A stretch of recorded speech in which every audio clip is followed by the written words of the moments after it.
All right, Russell Wilson Jr. the third. We talked to him yesterday after the show, and he joined us courtesy of Bose, and here's how we started the interview. Okay, February 9th, you join us after the Super Bowl. I'm watching the Super Bowl, and I thought you looked miserable, and then I realized you're probably going, wait a minute, why am I not playing in a Super Bowl? Then we had the interview a couple of days later, February 9th. When you hung up the phone with me that day, what was the rest of the day like, the reaction to what you said?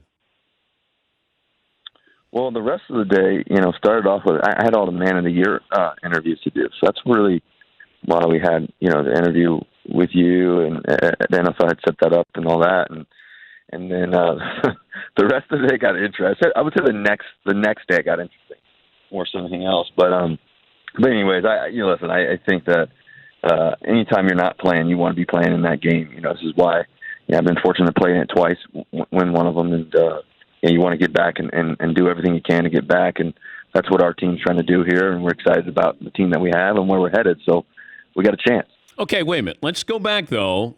Do you hear from how long does it take before the Seahawks call you after the interview with me? It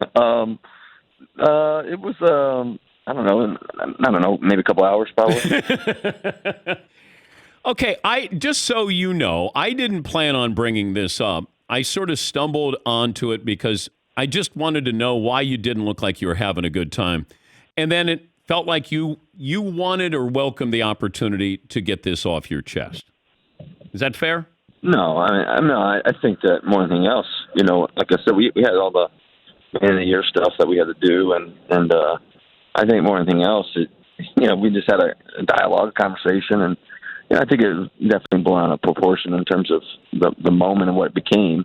It was a little unfortunate, but I think more than anything else, what I care about? I care about winning. That's what I want to do. That's why I put my cleats on every day, and that's always been my focus. That's always been my goal. Is to win it all and to continue to do that and try to do everything we can. So, so anyways, it's been a great off season. My teammates and I, we've spent a lot of great time getting the work in, spending the time together, and we're excited about getting back the ball and playing. And fans. Is your relationship different with the Seahawks?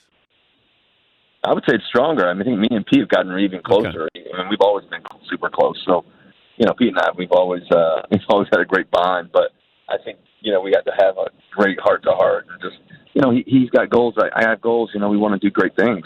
So to actually really dive into those and really talk about those missions, those goals, it was fun. So and so I think me and Coach Carroll's relationship is stronger than ever, and I think that's the best part about it, and also my teammates. We're pumped about the season and getting back to playing ball and snapping the ball and scoring touchdowns and winning games. Did you ever think you were going to be traded in the offseason? I think that anytime in sports there's a potential of being traded. I think there's always a real opportunity to that. But, I think that, I've always wanted to be in Seattle. I've always loved being there, and it's a place that I've always wanted to play. So it's been great. And how glad were you that the Aaron Rodgers topic then took over and kind of put you on the back burner? What? No, when Aaron Rodgers, all that talk came up, they stopped talking about you and what was going on in Seattle. It was like everybody was, then curious about what was going on with Aaron Rodgers. Yeah, I don't know. I don't know what's going on up there. It's not really any of my business, but, Wait, you're not following what's going on with it. How can you possibly not follow what's going on with Aaron Rodgers? I'm not saying you don't watch it. Obviously, it's interesting. It's interesting situation up there, but it's I don't have any intel on that. You know what I mean with Aaron. I think that obviously he's a great player, one of the best to ever played the game at that position. In this position. So anytime that's going on, it's always kind of hectic and confusing, and it makes it difficult for everyone. But I think that obviously he's been such a tremendous quarterback his whole career. Russell Wilson, the Seahawks quarterback, joining us on the show. Any benefit, upside to 17-game regular season? I don't know. It's kind of awkward. It's kind of weird because now you have 8 home games and 9 away games. So it's kind of interesting. I think that the biggest thing is that the NFL will obviously be able to broadcast a whole nother game. I would say the biggest, kind of interesting thing is that with the playoffs, you don't have that extra week if you're a first seed or a second seed or whatever it is. I believe that's right. So, I think that's kind of a new interesting thing. So, it puts more pressure on the body. Physically, the game is such a physical game, but, I love playing, so any time we get to strap up the cleats and play, that's my favorite thing. So I don't mind the 17 thing, but I think it is definitely an interesting dynamic with the playoffs and all that. That's more of a challenge for sure. I wonder about load management, Russ, for certain players. Do you think we'll have that in the NFL? No, I don't think so. I don't think you'll have that in the NFL. I mean, I think you kind of have that with certain guys who get injured or dinged up, but for I think your guys who are healthy and your premier players. I'm assuming you're talking about like the NBA how they kind of hold guys out for this and the yeah. So I don't think that will happen in the NFL, at least at this stage, because every game in the NFL it matters so much. It counts so much against the record and playoffs, standings and this and that, right? So NBA they play so many games, that it is a little bit less of a factor. It's kind of like Major League Baseball, right? You play 162 games in 180 plus days, or whatever it is. So guys can catch a break for a second and come back and be stronger the next day. Well, football, I'm playing dinged up. I'm playing beat up. You got to do what you got to do, And ultimately, you want to be on the field. You want to be available. And the guys that can be consistent and available, be professional, be ready to play, dominate the game every moment they step on the field, be a true factor. I think that those are the guys who are game changers and true factors to the game and making a difference. And so you need all those guys. And I got a guy like Dwayne Brown who's one of the best left tackles in the game. He makes a difference when he's in there for me. So I love it when he's out there blocking for me. So you always want to have those guys. You got the guy like a DK Metcalf or Tyler Lockett. Those guys aren't gonna sit out because another game. You know what I mean? How would you have done in the home run derby? I wouldn't have done what DK did in the All-Star game. But I think it would have been fun. I know that watching Trey Mancini hit those home runs last night was amazing. Alonso obviously too. But just thinking about Trey Mancini, having cancer, a year and a couple months ago, and now being, once again an all-star and being the player that he is, and then being home run derby coming in second. That's the story. That was amazing. And I don't know if the sports world's honoring that enough of what Trey Mancini's been able to do. But imagine if I said miraculous. Every 5 games you have to play defensive back and play quarterback.